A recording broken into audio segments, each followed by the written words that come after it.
all of your systems are set up and everything's ready on your phone, we're going to look at your goals. So I want you to get a piece of paper, put a line down the middle.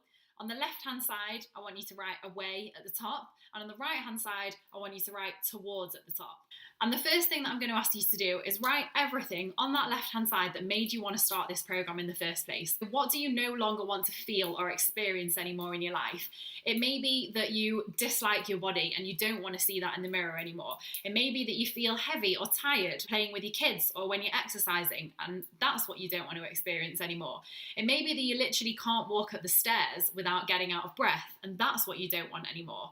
Or it may be getting ready for social events and how you feel with those. It may be that you simply feel unfit or unhealthy, or it may be a knowledge focus for you. It may be that you wanted to join this program because you wanted to increase your knowledge and eliminate the confusion that you have around what to eat and when, or what to train and when and how. All of these things are very real. You felt them before, you might be feeling them now, you might have been feeling them for years. It's really important to acknowledge these feelings, but it's also very important not to dwell on them. There's no right or wrong here. This is how you feel, and it's how you felt, and it's motivated you to start this program, and now you're well on the way to making positive change. I want you to pause the video while you write those things down. So pause it now, and then come back to me. I hope you've actually paused it rather than just watching it through because you're busy. If that is the case, then stop the video and come back to it at a later point. This whole exercise will be much more beneficial to you and much more effective if you actually do it properly. So if you can't do it right now, that's cool. Just come back to the video when you actually can, but don't continue watching. So if you didn't pause before, actually pause now. Okay, so I'm going to trust that you've actually paused, you've written your list, and now we're ready to write the list for the right-hand side. So now I want you to write the exact opposite of what's on the left. If you wrote that you disliked how you felt when you looked in the mirror, then I want you to write loving what you see in the mirror. And if you wrote confused with what to eat, when to eat, and why, then I want you to write confident with what to eat, when and why, and what it will do to my body. Literally reverse these negatives into positives. Now I want you to pause the video again whilst you write the right-hand side of the list.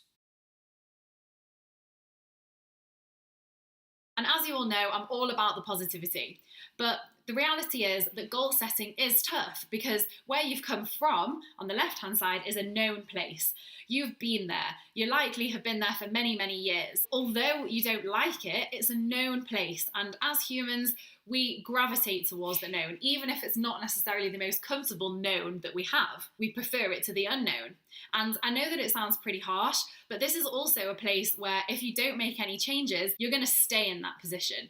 And this applies to both body, appearance, performance, and mindset changes. Now, the right-hand side of that piece of paper is a great unknown. You don't know if you'll ever get there, but what you and I both know is that if you were there, you would be a great deal happier and a great deal healthier than you are in the position on the left. But this is your big goal. This is your ultimate, and you're not going to get there in a few weeks. Your timeframes will all be different. Nobody can tell you that you're going to get there in 12 weeks or you're going to get there in 12 months or whatever it's going to be, because your process is going to be different to the next person in terms of timeframes. Just think how many years you may have had a poor relationship with food or even a poor relationship with yourself.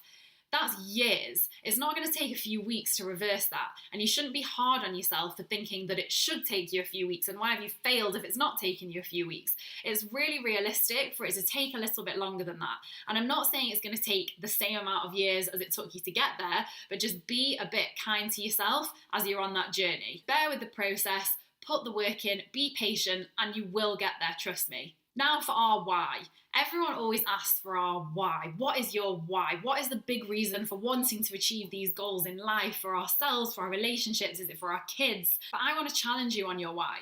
Your why hasn't happened yet. It's less tangible, and for some people, it's actually not very easy to be motivated by that because it's so far in the future, it's just unimaginable right now, and that's fine too. However, I'm going to put a bit of a slant on it for you. Rather than asking why, what's your big why, what's your big cheesy why, which is great too, and I love a good why, but how about asking why not? Your left-hand column is your why not. Think of the goal if I achieve it. How confident I'll feel, how amazing my body will be, how much healthier I'll be, how much happier I'll be. And whatever you're about to do does not support that. So whether it's self-sabotage, eating your feelings, or whatever it might be. And for some people, that is enough. They think of their why and they snap out of it and carry on towards smashing their goals. This will be enough of a driving force for them to give themselves a little pep talk and to go about their day. However, for you, it may not be enough. And again, like I said before, that is okay. So now I want you to think of that why not. Nobody wants to stay here. It's so tangible, it's so clear, you've been there, you are driving out of that. When you're making decisions regarding your food, fitness, or general life decisions, I want you to see the right column as the why and the left column as that why not. I'm not saying this to you to make you feel bad. I'm saying this to you because this is your current reality. It's a lot easier to visualize because it's in the here and now. You're already in it. And you know that it's not where you want to be. And it's something that you can use as motivation to get out of, as the right-hand side of that page becomes more and more tangible and less of a pipe dream, and it becomes more and more realistic to the point where it's even more realistic than the left-hand one used to be. Move on to the next video where we're going to discuss the concept of going from 1 to 100.